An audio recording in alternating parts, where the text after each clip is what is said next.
Excellent. Okay. So as Owen said, I lead an ARC Centre of Excellence, and our brief is to improve photosynthetic performance of crops, to improve the yield of our food crops.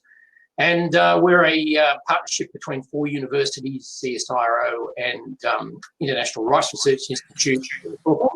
Bob, could I just interrupt for one thing? Just a moment. Just so to let people know, you'll be able to see there a little box which shows Bob's slides. You'll see in the top right-hand corner of that 4 arrows. If anyone would like to see Bob's slides larger, just double-click or just single-click on those 4 arrows, and it'll blow up the slides so they can see them in more detail. Sorry to interrupt, Bob. That's right. Thanks, Alan. So what Marty asked me to do today was to talk a little bit about the opportunities of satellite-based remote sensing, not in the precision agriculture space, but in the crop germplasm development space, which is the pathway to impact for most of the work that goes on in the centre. And the centre spans, we say our slogan is kind of from the leaf to the field, but for this purpose, it's more from the cell to the satellite. So can we have the next slide, please, Marty?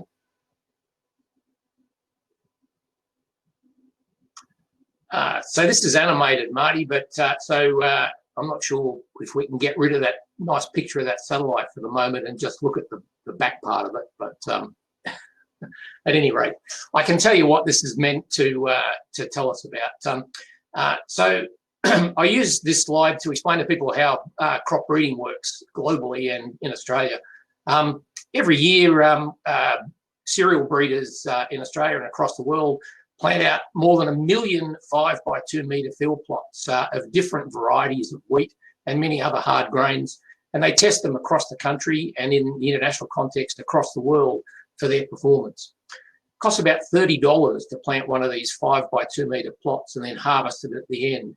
The scale of this operation is so large that it's really not possible to measure much apart from yield at the end of the season. So when I talk to lay people about this, I always say, oh, it's like the crop Olympics. You know, you're trying to look at the best of the best and then cross the best with the best and make something better.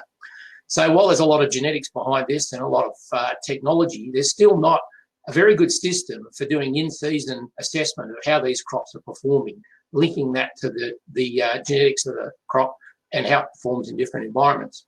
So I've spent the last decade really coming up with techniques to do this kind of work, more ground-based things, so ranging from leaf level measurements through to drone measurements.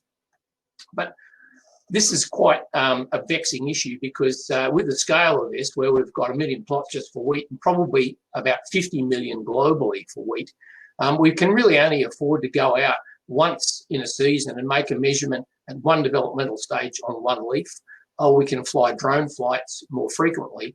But with the scale of this issue, it makes it really hard to do proper crop phenotyping. But we're now seeing an opportunity, I think, in using satellite technologies to do this for us that hasn't been possible in the past. Have the next slide, Marty.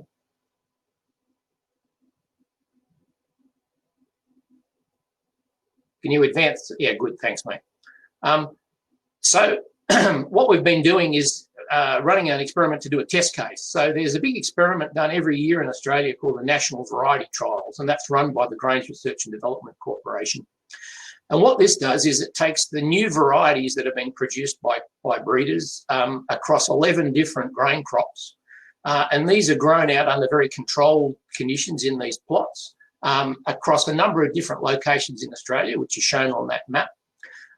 So there's 10 years of data historically in a database that's been accumulated, 11 crop species, over 8,000 experiments, 2.8 million land-based observations on agronomy, and about 70 different phenotypic measurements. They're all put into Excel sheets and put on the web, but how do we actually use this?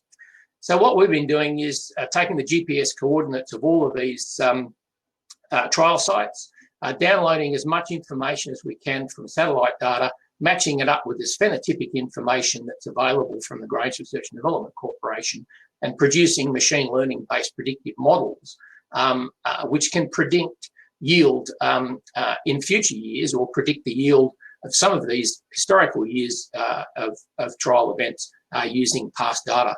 And that's been working reasonably well. But there's a major limitation to this at the moment. Can I have the next slide, Marty?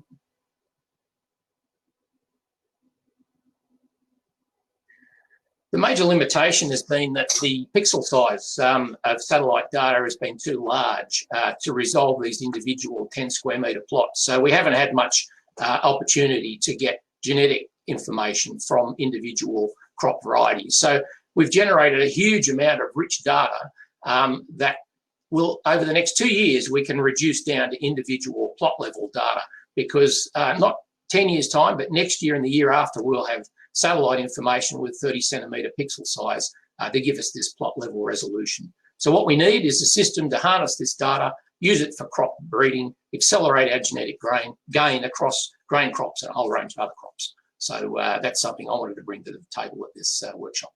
Thank you.